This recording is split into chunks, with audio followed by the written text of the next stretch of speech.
اعوذ باللہ من الشیطان الرجیم بسم اللہ الرحمن الرحیم۔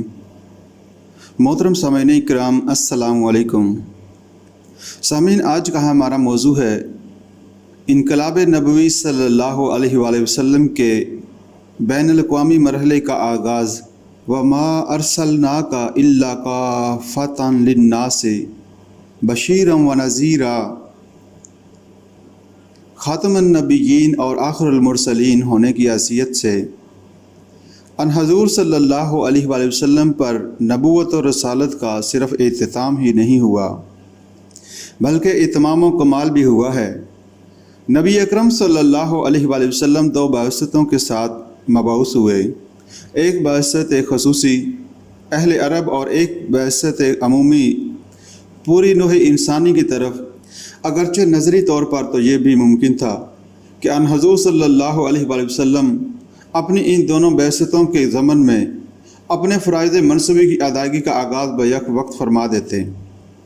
یعنی جیسے ہی آپ صلی اللہ علیہ وآلہ وسلم نے مکہ مکرمہ میں اپنی رسالت کا دعویٰ ظاہر فرمایا،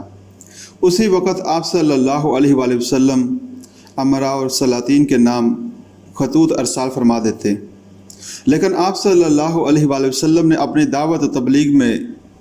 جس حکمت اور جس تدریج کو پیش نظر رکھا، اس کا یہ نتیجہ ہمارے سامنے آتا ہے کہ 6 ہجری تک جب کہ صلح حدیبیہ واقع ہوئی اور گویا کہ اہل عرب نے نبی اکرم صلی اللہ علیہ وآلہ وسلم کی قوت کو تسلیم کر لیا، ان حضور صلی اللہ علیہ وآلہ وسلم نے اپنی تمام تر توجیہات اندرون ملک عرب مرتکز رکھیں اور بیرون ملک عرب اپنی کسی دعوتی کوشش کا آغاز نہیں فرمایا۔ البتہ صلح حدیبیہ کے بعد آپ صلی اللہ علیہ وآلہ وسلم نے دعوتی نامہ مبارک ارسال فرمائے، قیصر روم کے نام بھی، کسریٰ فارس کے نام بھی، اور آس پاس کی دوسری چھوٹی حکومتوں جیسے مقوقس شاہ مصر، نجاشی شاہ حبشہ، رسائی یمامہ اور رسائی شام کے نام بھی۔ یہ بات واضح رہے کہ روم اور فارس کو گویا اس وقت کی 2 سپر پاورز کی حیثیت حاصل تھی۔ ان حضور صلی اللہ علیہ وآلہ وسلم کی اصل اہم سفارتیں انہی 2 سلطنتوں کی طرف ارسال ہوئیں۔ قیصر اور کسریٰ کا طرز عمل ایک دوسرے سے بالکل متضاد سامنے آیا۔ قیصر عیسائی تھا، صاحب علم تھا، وہ جانتا تھا کہ نبی آخر الزمان کے ظہور کا وقت قریب ہے۔ اس نے نامہ مبارک کی بھی قدر کی اور آپ کے سفیر کی بھی عزت افزائی کی، بلکہ ہمیں تاریخ سے ایسا معلوم ہوتا ہے کہ اس نے ایک بھرپور کوشش کی کہ کسی طرح پوری سلطنت اسی طرح اسلام قبول کر لے جیسے ماضی میں پوری سلطنت رومہ نے عیسائیت کو اختیار کیا تھا، تاکہ اس کی بادشاہت اور حکومت کو بھی کوئی گزند نہ پہنچے۔ لیکن افسوس وہ اس میں ناکام رہا، اور یہی بادشاہت اور یہی سیادت اور دنیاوی اقتدار اس کے پاؤں کی بیڑی ثابت ہوا اور وہ ایمان سے مرحوم رہ گیا۔ اس کے برعکس رویہ سامنے آیا کسریٰ کا۔ اس نے نامہ مبارک کو چاک کر دیا اور نہایت غیظ و غضب کے عالم میں اپنے یمن کے گورنر بازان کو یہ حکم بھیجا کہ محمد صلی اللہ علیہ وآلہ وسلم کو گرفتار کر کے ہمارے دربار میں پیش کیا جائے۔ حضور صلی اللہ علیہ وآلہ وسلم نے اس پر یہ تبصرہ فرمایا کہ کسریٰ نے میرا خط چاک نہیں کیا بلکہ اپنی سلطنت کے پرزے کر دیے ہیں۔ جیسا کہ خلافت راشدہ کے دور میں یہ پیشن گوئی فی الواقع پوری ہوئی، اسی طرح مقوقس شاہ مصر کی طرف سے بھی ہرقل قیصر روم ہی کا سا طرز عمل سامنے آیا، بلکہ اس نے حضور صلی اللہ علیہ وآلہ وسلم کے نامہ مبارک کی تکریم بھی کی اور ہدایہ بھی حضور صلی اللہ علیہ وآلہ وسلم کی خدمت میں ارسال کیے۔ نجاشی والی حبشہ پہلے ہی ایمان لا چکے تھے۔ الغرض نبی اکرم صلی اللہ علیہ وآلہ وسلم کی دعوت و تبلیغ کا دائرہ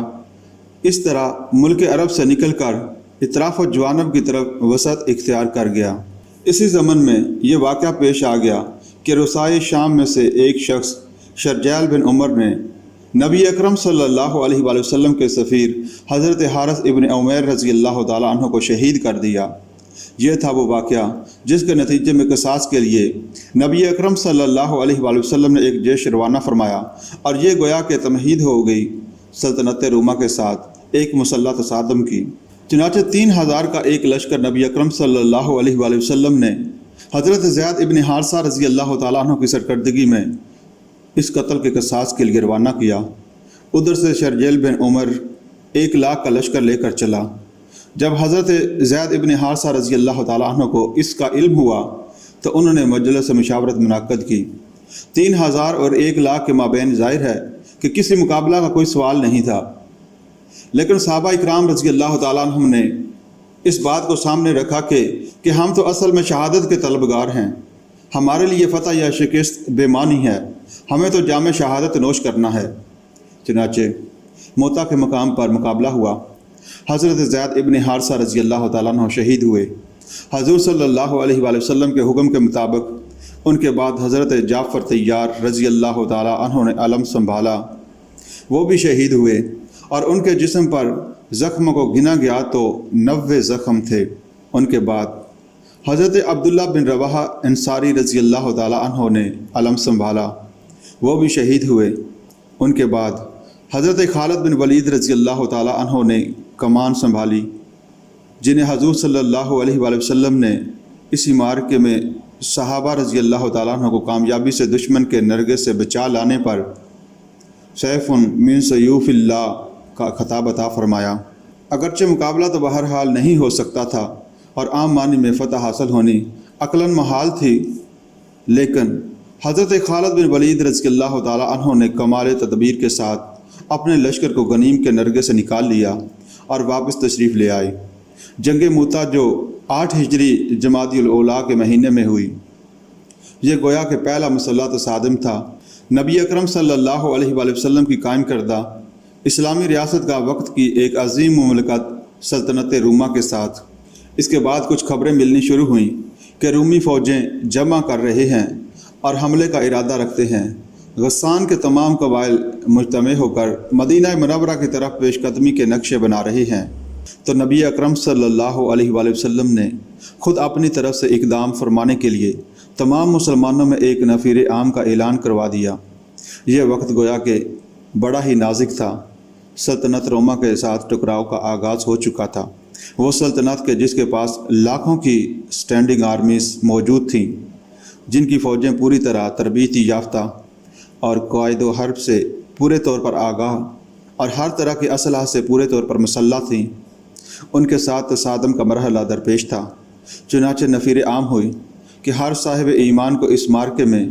شرکت کے لیے نکلنا ضروری ہے۔ حضور صلی اللہ علیہ وآلہ وسلم کی حیات طیبہ میں صرف اسی موقع پر نفیر عام ہوئی جسے غزوہ تبوک یا سفر تبوک کا نام دیا گیا، جو 9 ہجری میں پیش آیا۔ یہ وہ وقت ہے کہ جب کہ شدید گرمی کا موسم تھا، ایک طویل مسافت طے کرنی تھی، سلطنت روما سے ٹکراؤ تھا، قحط کی کیفیت تھی، اجناس کی کمی تھی، رسد ساتھ لے جانے کے لیے موجود نہ تھی۔ اس وقت اہل نفاق کا نفاق پوری طرح نمایاں ہو کر سامنے آیا۔ چنانچہ سورۃ توبہ میں جہاں اس وقت کے حالات پر بڑا بھرپور تبصرہ ہے، منافقین کی طرف سے اس زمن میں جو کچھ کہا گیا اس کا پورا ذکر موجود ہے۔ الغرض اہل ایمان نے پورے صبر و ثبات کے ساتھ نبی اکرم صلی اللہ علیہ وآلہ وسلم کی پکار پر لبیک کہا۔ 30,000 صحابہ اکرام رضی اللہ تعالیٰ عنہ کا لشکر لے کر نبی اکرم صلی اللہ علیہ وآلہ وسلم نے تبوک کی طرف کوچ کیا، جس میں 10,000 کا رسالہ بھی شامل تھا۔ حضور سرحد شام پر پہنچ کر تبوک کے مقام پر قیام پذیر ہوئے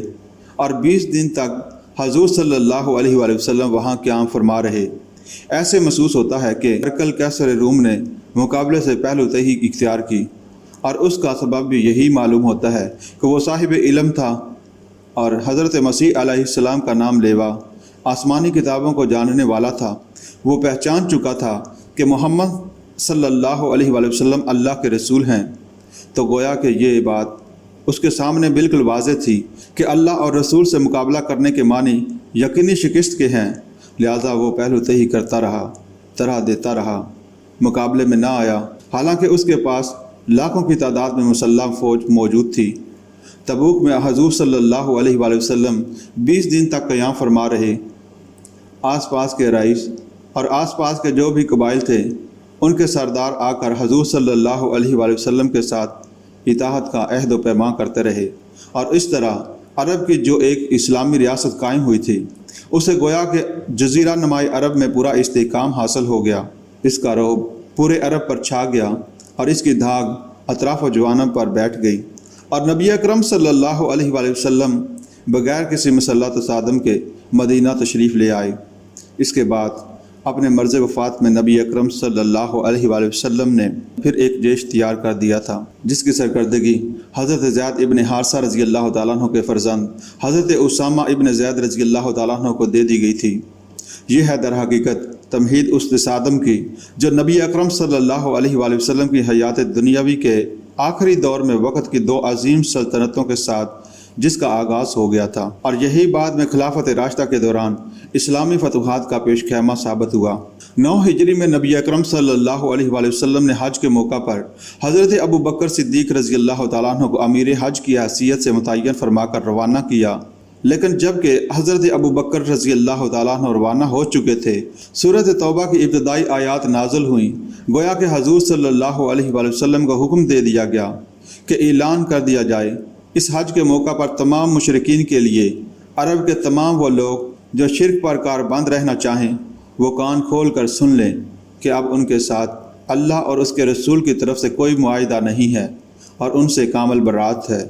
برات من اللہ ورسولہ الی الذین عاہدتم من المشرکین فسیحوا فی الارض 4 اشہر واعلموا انکم غیر معجز اللہ وان اللہ مخزی الکافرین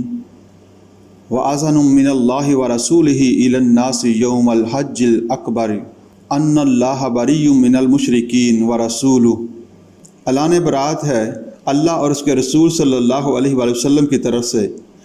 ان مشرکین کو جن سے تم نے معاہدے کیے تھے، پس تم لوگ ملک میں 4 مہینے اور چل پھر لو، اور جان رکھو کہ تم اللہ کو عاجز کرنے والے نہیں ہو، اور یہ کہ اللہ منکرین حق کو رسوا کرنے والا ہے۔ اعلان عام ہے اللہ اور اس کے رسول کی طرف سے حج اکبر کے دن تمام لوگوں کے لیے کہ اللہ مشرکین سے بری ذمہ ہے اور اس کا رسول بھی۔ اب ان کو الٹیمیٹم دیا جا رہا ہے کہ 4 مہینوں کی مدت کے ختم ہونے کے فوراً بعد ان کے خلاف عام اقدام شروع کر دیا جائے گا۔ اب یا وہ اسلام قبول کریں، اور اگر کفر اور شرک پر قائم رہنا چاہتے ہیں تو جزیرہ نمائے عرب کو خیر باد کہہ کر جہاں سینگیں سمائیں چلے جائیں۔ نتیجہ یہ نکلا کہ حضرت علی رضی اللہ تعالیٰ عنہ یہ اعلان عام کرنے کے لیے تشریف لے گئے، اور 9 ہجری حج کے موقع پر یہ اعلان عام ان قبائل کے وفود کے سامنے کر دیا گیا جو حج کے لیے آئے ہوئے تھے۔ 10 ہجری میں اب بنفس نفیس تشریف لاتے ہیں محمد رسول اللہ صلی اللہ علیہ وآلہ وسلم حجۃ الوداع کے لیے۔ اس حج کے موقع پر معتبر روایات سے معلوم ہوتا ہے کہ عرب کے کونے کونے سے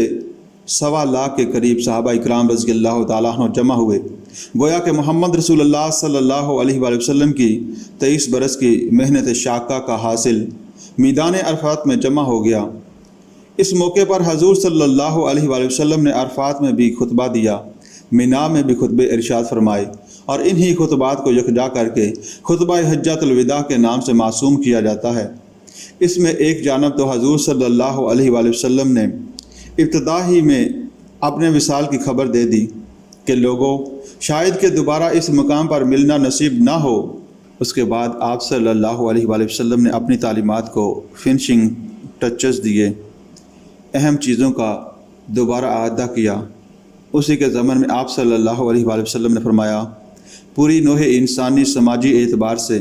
بالکل برابر ہے، کسی انسان کو کسی دوسرے انسان پر کوئی فضیلت نہیں، کسی عرب کو کسی اجمی پر، کسی اجمی کو کسی عربی پر، کسی گورے کو کسی کالے پر، اور کسی کالے کو کسی گورے پر کوئی فضیلت نہیں۔ یہ وہ چیز ہے جس کا بالخصوص ذکر ہوتا ہے۔ H.G. ویلز اور یہ اعتراف کرتا ہے کہ یہ اصول جو محمد عربی صلی اللہ علیہ وآلہ وسلم نے بیان فرمایا یہ محض ایک واضح نہیں تھا، واقعتاً محمد صلی اللہ علیہ وآلہ وسلم نے انہی اصولوں پر ایک معاشرہ بالفعل قائم کر دیا۔ خطبے کے آخر میں اب حضور صلی اللہ علیہ وآلہ وسلم نے ان لوگوں سے ایک سوال کیا، الا هل بلغت، لوگوں میں نے پہنچا دیا یا نہیں؟ اور مجمع عام نے بیک زبان یہ جواب دیا، انا نشہد انک قد بلغت وادیت ونصحت، ہاں حضور صلی اللہ علیہ وآلہ وسلم ہم گواہ ہیں، آپ نے حق تبلیغ ادا کر دیا، حق امانت ادا کر دیا، حق نصیحت ادا کر دیا۔ حضور صلی اللہ علیہ وآلہ وسلم نے 3 مرتبہ سوال کیا، اور 3 ہی مرتبہ پورے مجمع نے یہی جواب دیا، اور اس کے بعد آپ صلی اللہ علیہ وآلہ وسلم نے 3 مرتبہ انگشت شہادت سے اشارہ کیا، آسمان کی طرف نگاہ اٹھائی، اشارہ پہلے آسمان کی طرف اور پھر لوگوں کی طرف، اللہم شہد، اللہم شہد، اللہم شہد، اے اللہ تو بھی گواہ رہے، اے اللہ تو بھی گواہ رہے، اے اللہ تو بھی گواہ رہے، هو الذی ارسل رسولہ بالہدی ودین الحق لیظہرہ علی الدین کلہ وکفی باللہ شہیدا۔ وہ اللہ ہی ہے جس نے اپنے رسول صلی اللہ علیہ وآلہ وسلم کو الہدی اور دین حق کے ساتھ بھیجا ہے۔ یہ گویا عملی تفسیر ہے تاکہ اس کو پوری جنس دین پر غالب کر دے، اور اس حقیقت پر اللہ کی گواہی کافی ہے۔ اس کے بعد آپ صلی اللہ علیہ وآلہ وسلم نے آخری بات فرمائی، مسلمانوں، میرا کام ابھی مکمل نہیں ہوا۔ بقول علامہ اقبال، وقت فرصت ہے کہاں، کام ابھی باقی ہے، نور توحید کا اتمام ابھی باقی ہے۔ پورے عالم انسانیت تک اس پیغام کو پہنچانا اب تمہارے ذمہ ہے۔ فَلْيُبَلِّغِ الشَّاهِدُ الْغَائِبَ، اب چاہیے کہ پہنچائیں وہ جو یہاں موجود ہیں ان کو جو یہاں موجود نہیں ہیں۔